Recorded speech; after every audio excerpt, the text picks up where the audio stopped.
Hey guys, welcome back to my kitchen. Tonight I'll say welcome back to our kitchen. And it's so fun to be back here with you guys again tonight.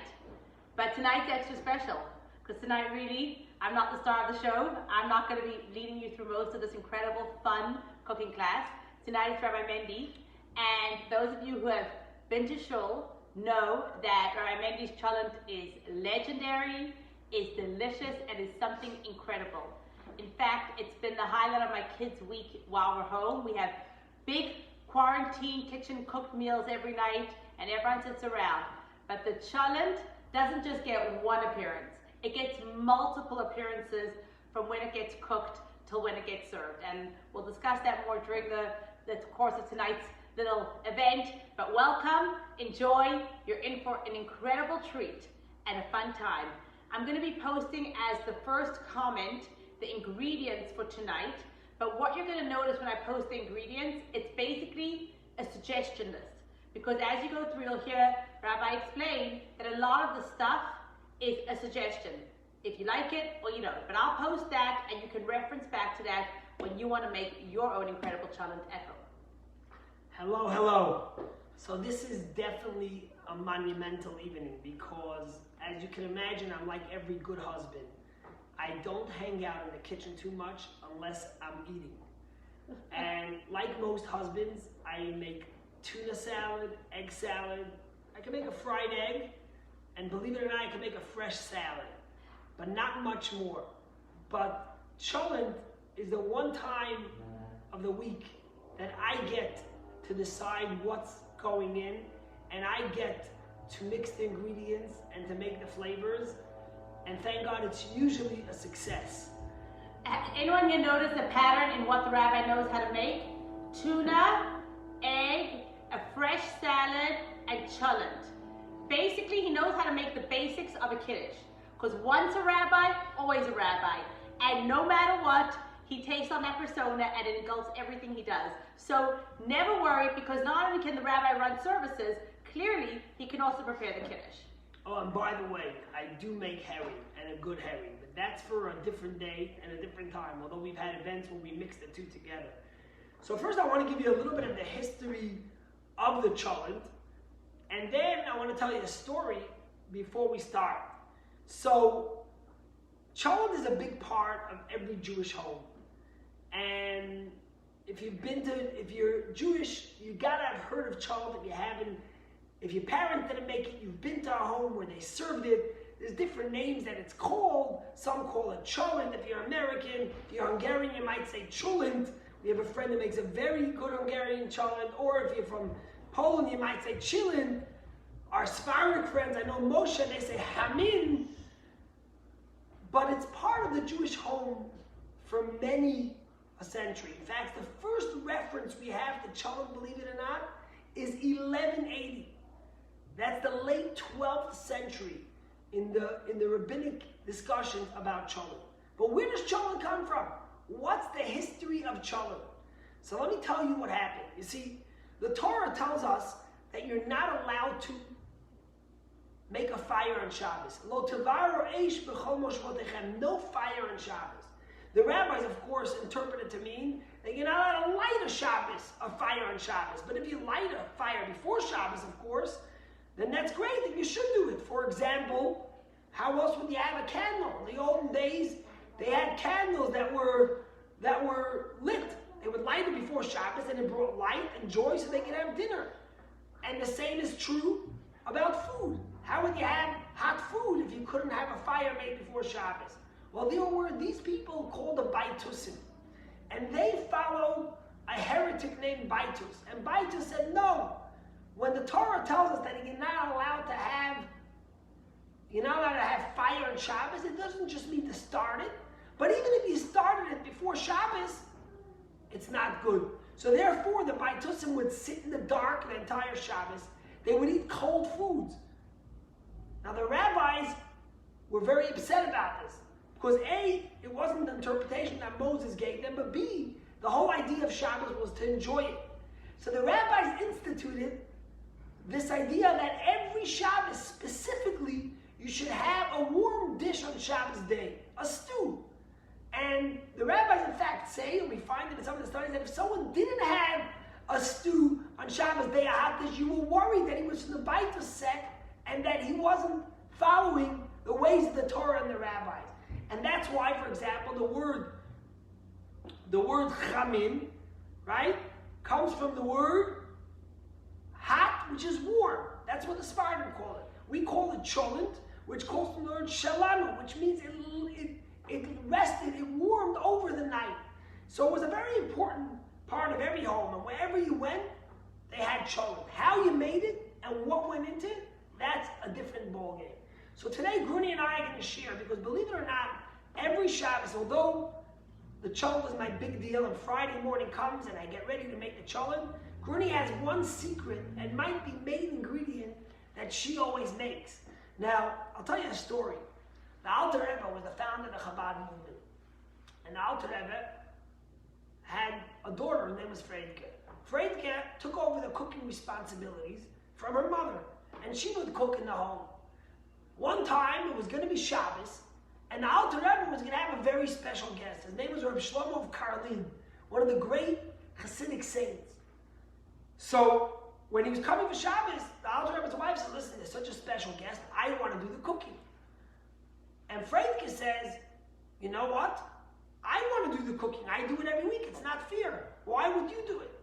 So they made a deal that the mother would do the cooking and Friedke would add the salt. After all, without salt, what kind of taste does a cholent have? Does any food have?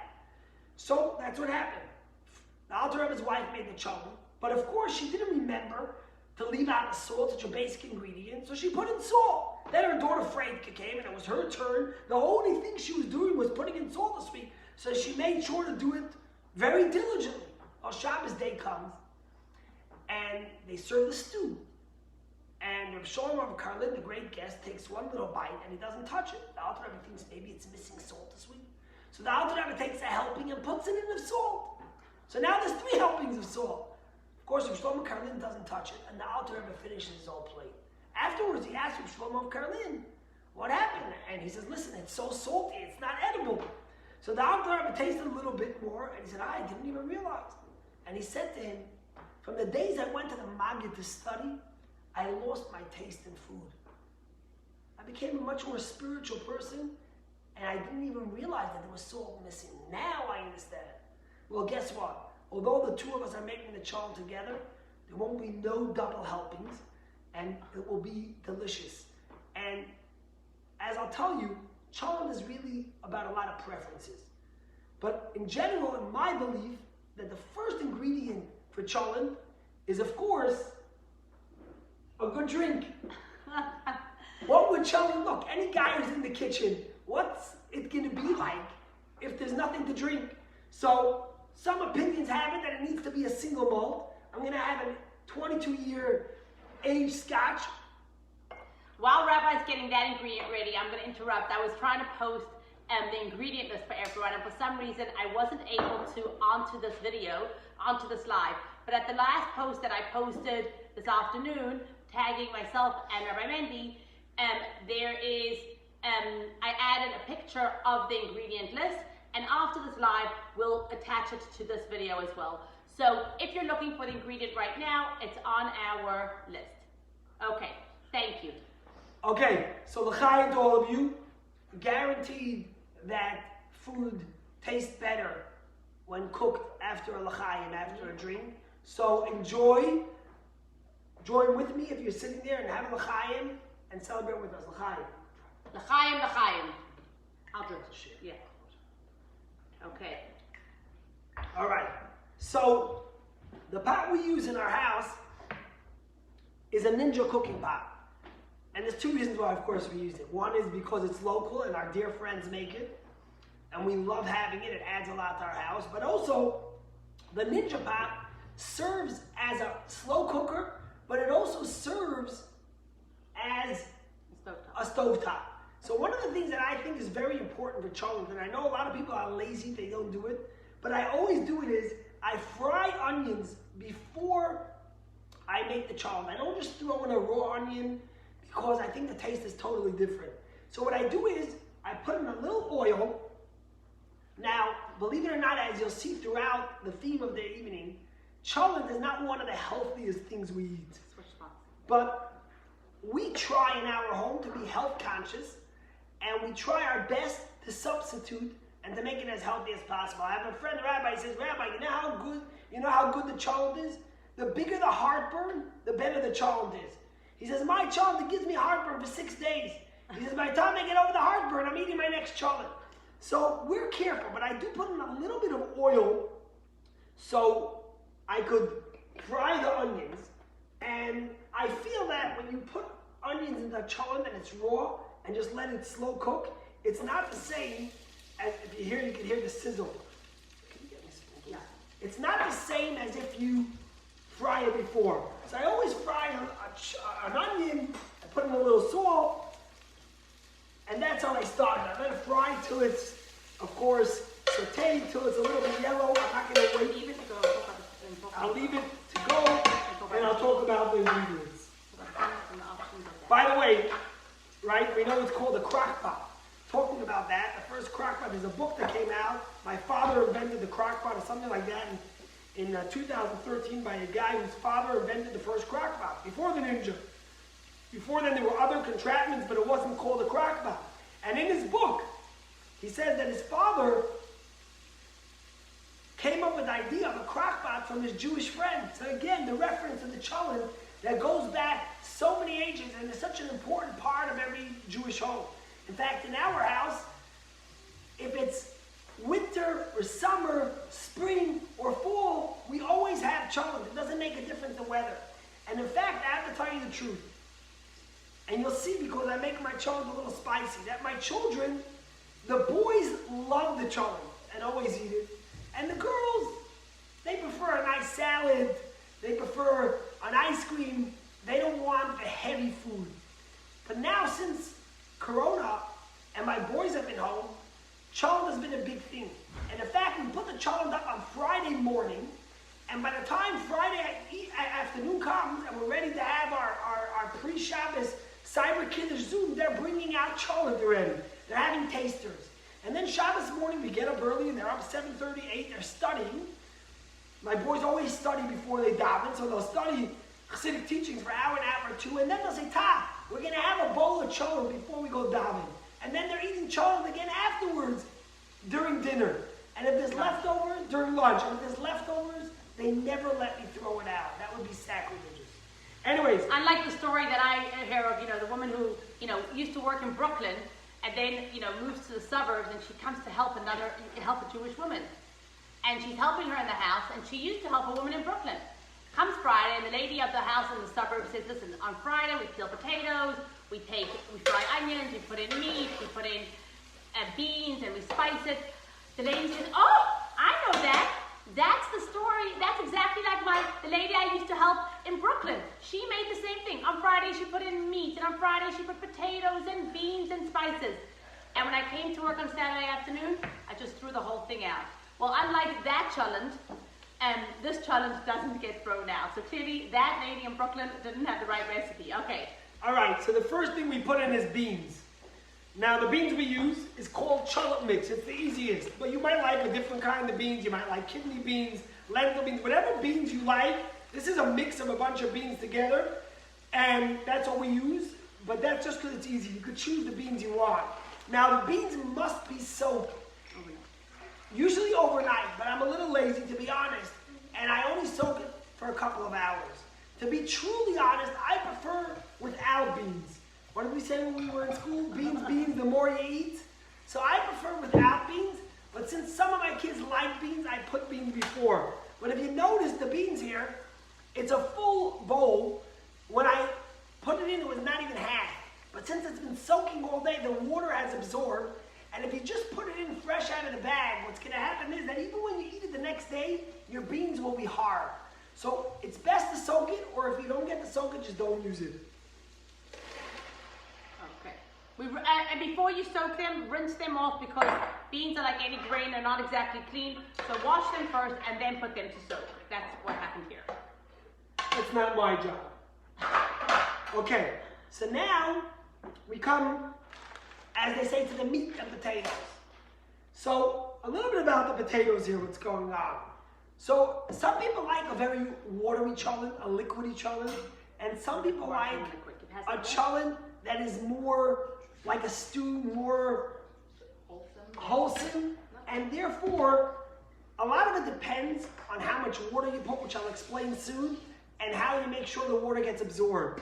But in our shul, for example, there's some people, and I know one of them, I don't know if he's watching, I'll be watching later, he insists, he says, Rabbi, the cholent can't be a cholent without potatoes, you need potatoes.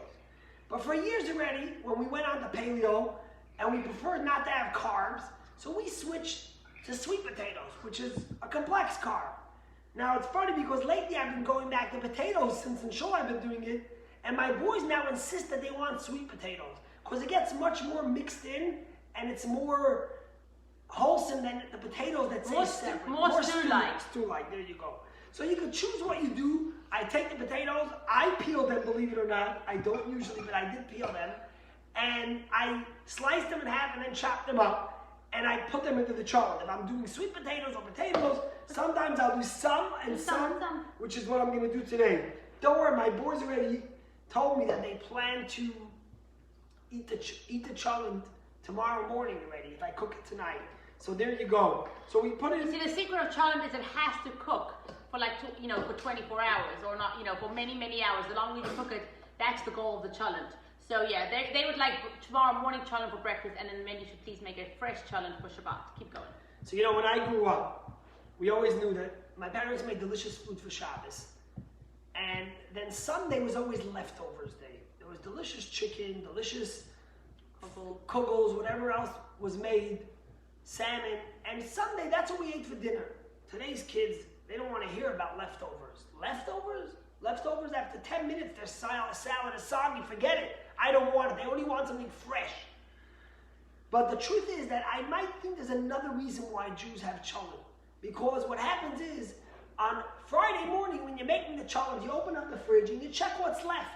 Anything that's left from during the week, and you make a cholent mix. If it was good, you say, why don't I add it to the cholent? Why don't I blend the taste? So of course, it's a little exaggerated, but what I'm trying to say is that the cholent is not a science. It's how you like it, and it's almost impossible to go wrong. If you put in the basic ingredients, a little bit spices here and there, you let it sit for 24 hours, it's going to be delicious. So we put in the potatoes and the sweet potatoes, and then I put in a little bit of a Sephardic touch. As I said, there's different ways that cholent is done. A lot of our Ashkenazi friends like putting in barley. They put barley into the cholent.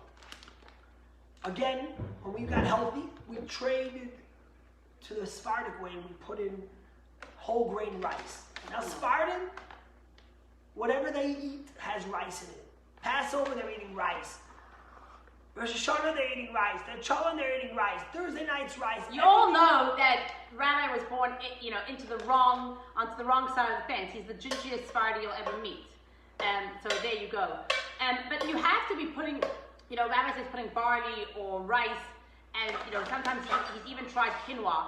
But you have to put in an absorbing ingredient that will absorb your water as the food cooks. Otherwise, it's just like a soup, and no one wants to eat a soupy cholent. Right, and of course, depending on how you like it, if you want it very dry, you can put more rice, or if you want it less dry, you can put less rice. It's important that by the time you finish making the cholent, there's water till the top.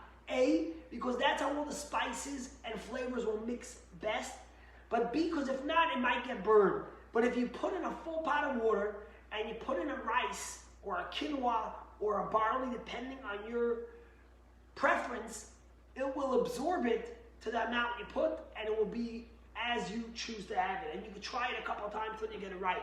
The Sephardim also have a tradition to put eggs in their cholent. They put raw eggs on the top, and by the time you open it up, it's brown, and it's very flavorful and cooked. They love it. Some of them put in dumplings, etc., etc. I'll get into some of the Ashkenazi stuff in a few minutes and some of the opinions. But now, once I do this, I pour in the rice. This is a lot of rice. It's 2 cups. I usually put a cup or a cup and a half of rice. Don't put it all too much.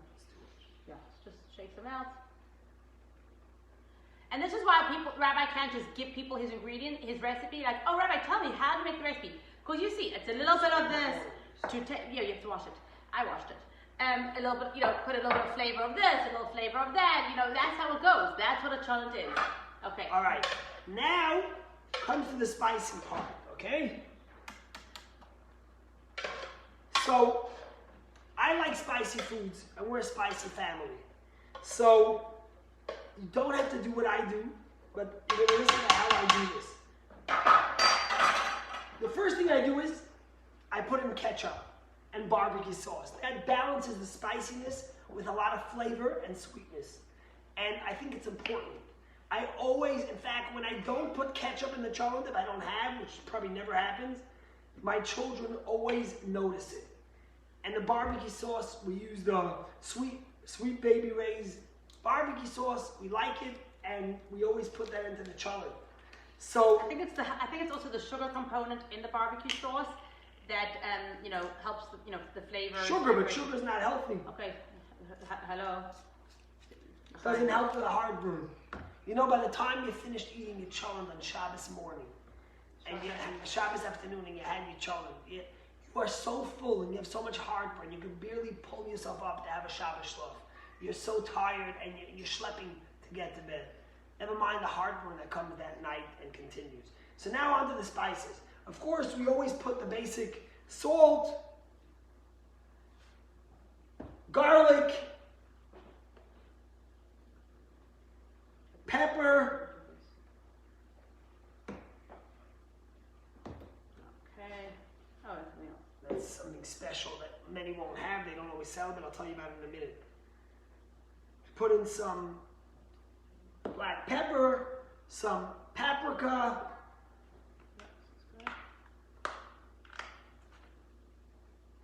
Now, I love the taste of cumin in cholent. Some people don't. I like it, so I always put in, again, that's my little Sephardic touch. I put in cumin, and then I used to put in a sauce. Now I got it in the spice. It's the Frank's Red Hot Original Spice. So I put in some of that for the spice, okay? And then I put in lots of crushed red pepper. Everything I eat has crushed red pepper because I like the zest, I like the spice. So we put in a lot of crushed pepper. You don't have to do this, but this is how we do it. I mix it up. Get that one in favor. Oh yeah.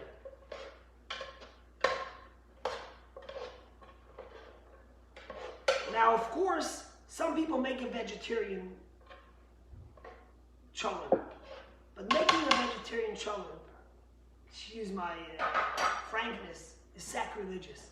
Cholent without meat, you might as well just have a salad and salmon. If you're gonna do it right, you gotta put in meat. What kind of meat? That's a big discussion. Is that after you So, want to do this first? okay, now. Oh, you're doing your last ingredient, your last spice. Yeah, but I have this smoked seasoning steak from a Kirkland Spice that I don't even think they have anymore, but I love it. It gives it a little smokiness to it, and I always put it in the cholent. But you could choose a spice you want. And if you even wanted to add a little bit of smoke, the smoke flavor, you could put that in if you like the little smoky flavor, and it will add a little bit of a zing to your cholent. Okay, am I doing this? Yeah, but let me tell you what else goes in before we do the meat. One of the most important ingredients in the cholent is kishka. What's kishka? You were young and you were bothering, nudging your mom, and your mom said, "You're getting to my kishkas already, enough!" Kishkas are the intestines. And today you can't really get real kishka. Or maybe on the black market in New York somewhere, or in Mea Shearim. But kishka is literally the intestines of the animal. Today, there's two kinds of kishka you can get. You can just buy a kishka in the store, which has probably a lot of MSG and a lot of soup onion mix and some meat and flour and onions and carrots and whatever else. Or you can do what we do. When the rabbi makes his cholent, he always has the Rebbe sit at the side, and Grunie makes the kishka. Now let me tell you something. It's like everything in our life. Even when I do get to cook, the most important ingredient is made by Grunie. I will tell you this. and my kids know this, the cholent without the kishka, you might as well not make it. The cholent is a must to have kishka. It's delicious. It adds flavor. It's the favorite part that the kids like, that I like. And although we don't buy one, we like making our own. It's healthier. And it's not a meat kishka. It's a par of kishka. But it doesn't make a difference, to us at least, because there's so much meat that we put in that adds enough flavor that you don't need to have meat in it. But you could buy a meat one. I don't know how to make a meat one, but you could definitely buy one. And while Grunie tells you about the kishka, I could get a break and have a l'chaim again. Okay, so the kishka over here that we make is a vegetarian kishka. The original recipe comes from the Spice and Spirit cookbook, which is a cookbook that was put out, I think, even in the 80s by Chabad then, and it's still one of the most amazing cookbooks. If you want basic Jewish recipes, it's a fat cookbook, no pictures, but whatever you make works amazing. So the Spice and Spirit is a cookbook that I grew up with, that Mendy's mom used to cook out of, and that this recipe comes from. Now the recipe in there is pretty exact, but like everything else in this cholent, we've kind of taken on our own flavor with it, and I've learned a lot about it. The basic premise of the kishka, so like Rabbi Mendy said, you could have a meat kishka you could buy, or a vegetarian kishka. When you buy it in the store, it comes in like a casing, and it's pretty, and it's hard. They must put a lot of filler in there, and you can put that in your cholent, and then when it's time to serve the cholent, I will take that kishka out and slice it and serve it on the side, almost like, I don't know the right word for it, and it's like almost a separate entity. The way I make my kishka is not as hard. I've learned this over the years. It used to be that I would make it in, let's say, in a foil and keep it on, in a oven-proof bag and keep it in the cholent on top and then take it out and serve it separate. But over time, we've learned, or we find that if I make it this way and Mendy incorporates it into the entire cholent, it gives the most flavor and it really is delicious. So in the original recipe, it's 1 carrot, 1 stick of celery, 1 onion, and I want to say I get a cup of flour, half a cup of oil, and spiced with paprika, salt, garlic, pepper. So these days, actually, when we're home and I'm making cholent just for my family, and like Mendy mentioned, we do try to make some things a little healthier. I actually don't even put any flour in. I don't need the consistency to be that strong. I would not recommend that. Flour is good. I know Grunie is very healthy, but that's something that you should do. But the truth is I'm going to put flour in for tonight's purposes. And even, and I'm not sure how much longer my no flour kishka is going to last around here, because I'm getting a little pushback, even though the cholent's been great lately. Anyhow, I actually filled my food processor with carrot, celery, and onion. I just put in a lot. Like, I don't even care the amount, because I like a lot of the kishka.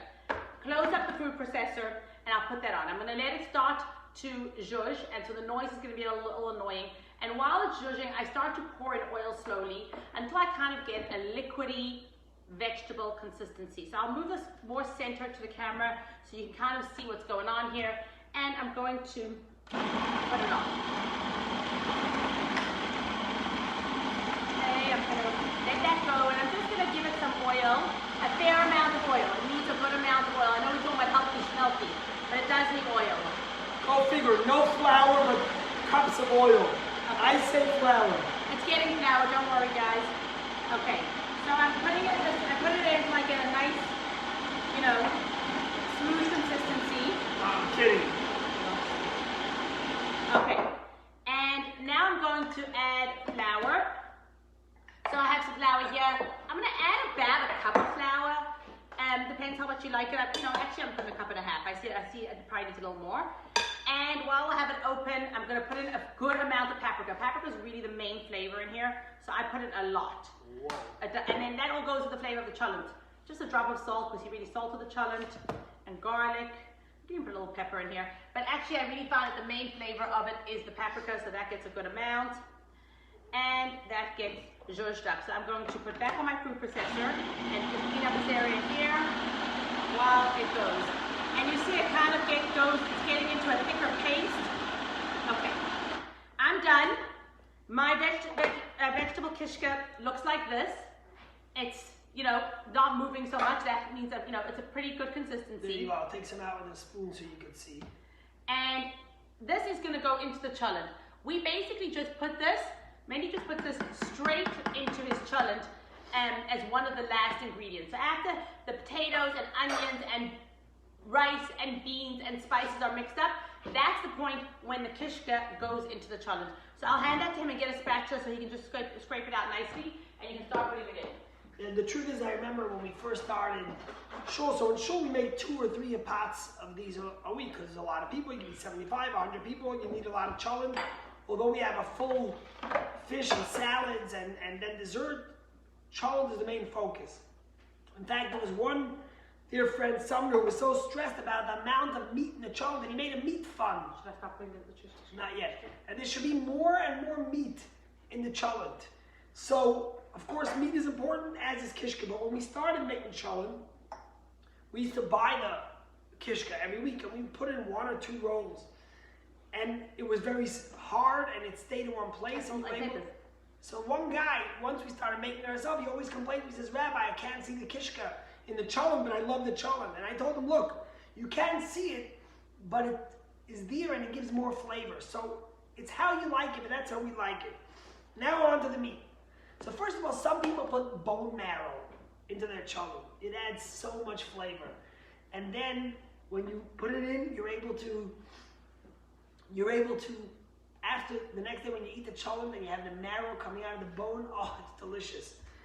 A friend was reminding me that the Talmud says that from the days that the temple was destroyed, the taste of meat left the meat and went into the bones. That's what the Talmud says. And the meat doesn't taste as good, and therefore the bone has a lot of flavor. Bone marrow is delicious. The butchery sells it. It adds a lot of flavor. It's your choice. I am not putting it in today. What I'm putting in today is Grunie what? I'm just rinsing the meat. Is it okay? It's the shank meat. It's called a kalachol in Yiddish. Yeah, so it's beef shank.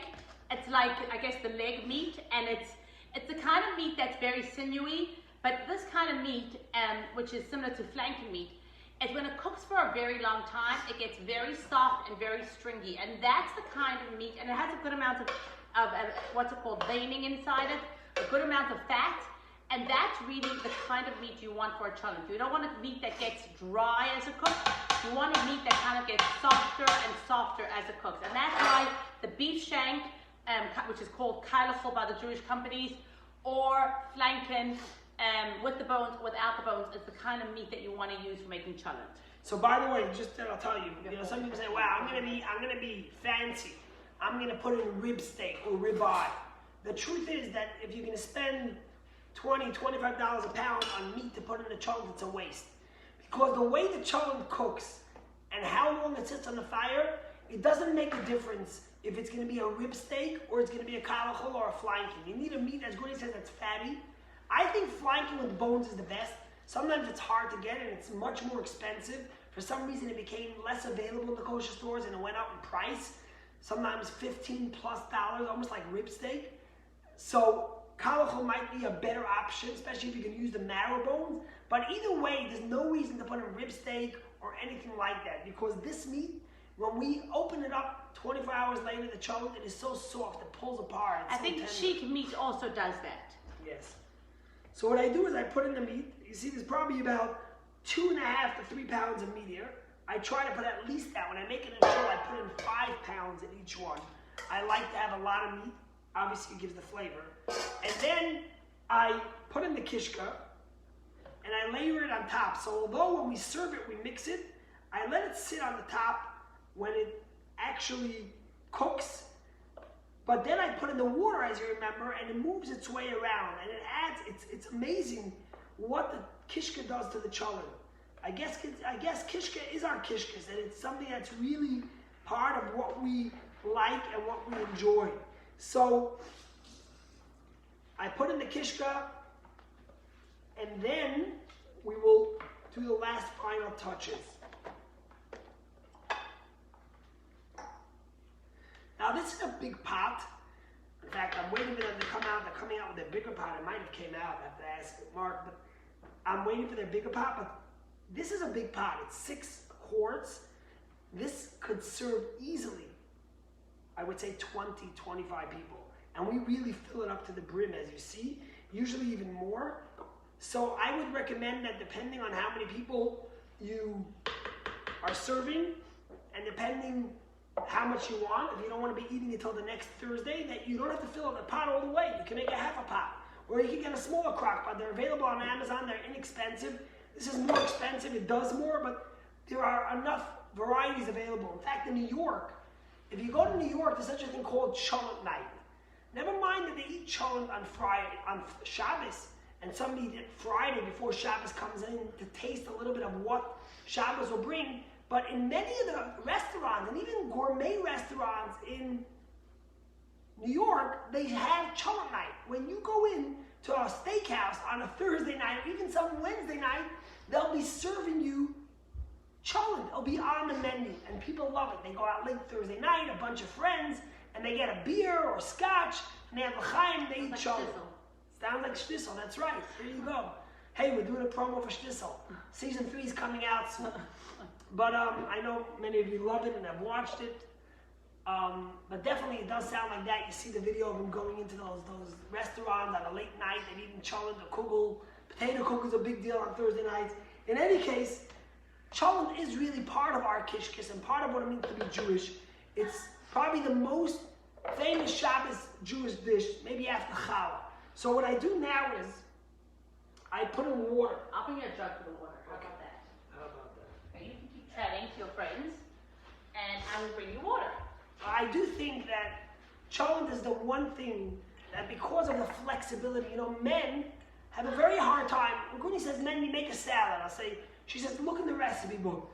A tablespoon of this, a teaspoon of this, 2 cups of that, 3/4 of a cup of this, and then if you make the double recipe, it's not for me. I like making food that I could pour freely and decide as I go. Measuring is not my specialty, and exactness. So Cholent works perfect because I know the ingredients, and if I put a little more, I put a little less, 24 hours later, it's going to be delicious no matter what. And guaranteed that by the end of Shabbos it'll be finished, and if not, my boys Levi and Yisrael, they'll eat it till Tuesday night, they'll rewarm it. That's how much they love it. So I make sure that I put water all the way over till the top so that the flavors mix.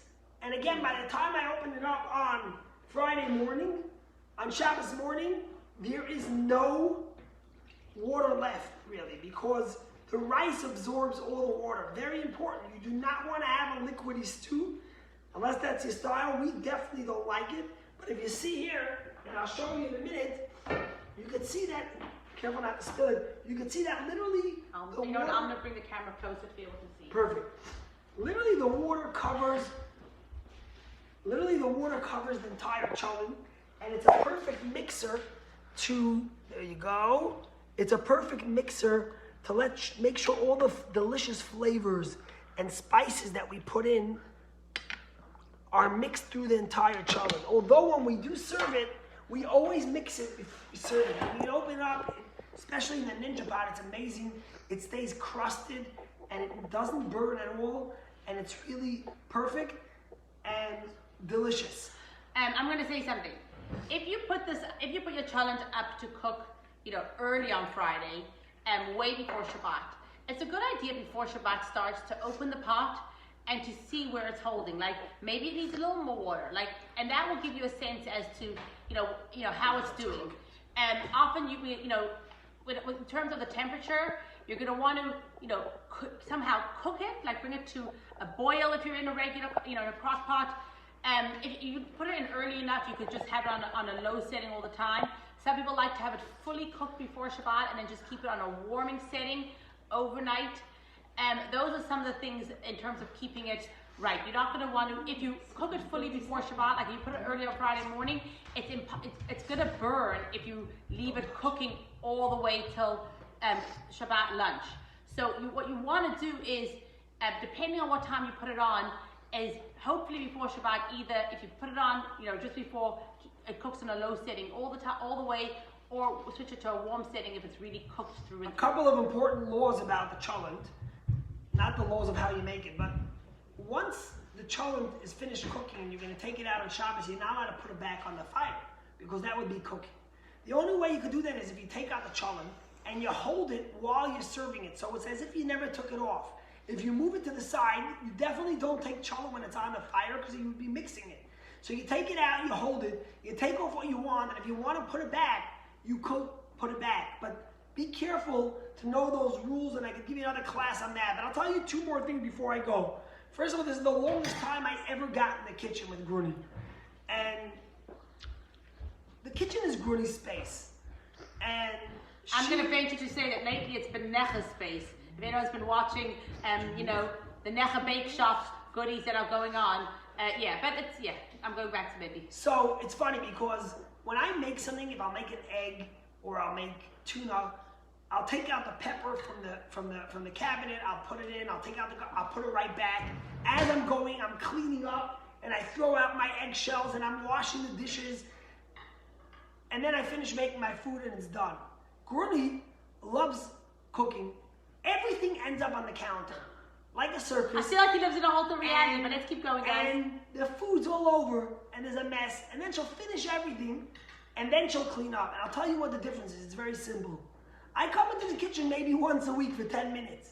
So I'm worried every moment. Grunie lives in the kitchen. And when I mean lives in the kitchen, not eating there, but making sure our home is full of joy. She gives a lot of classes, and she teaches, and she's nurturing the kids, but the kitchen is her domain. And it's the blessing of our family, and it's the love that the children get, the joy of the family. But this is what I do. I make cholent, and if you want, next week I can maybe teach you how to make a sous vide rib steak. No, I'm kidding. Anyways, have a great Shabbos. Enjoy your cholents. If you have never had our cholent, I strongly recommend once we get back, God willing, to shul. And even when we get back to shul, we won't be able to serve food at the beginning. But when we're able to have cholent, I recommend you have it. That's the biggest cheat of how we invite you. And to be honest, that's the most important reason that people come to shul. In fact, I'm always worried. I say, if we're going to start shul and there'll be no cholent and no l'chaim, then they might as well not come. I'm kidding. Shabbat shalom. Thank you for joining us. Thanks for joining us. If you have any questions about your cholent, and as you're making it, always feel free to message myself or Mendy. We are more than happy to help guide you through your particular cholent journey, and let us know how it comes out. Thanks for coming to our kitchen tonight. Shabbat shalom. Enjoy your cholent. Thank you. Okay, bye.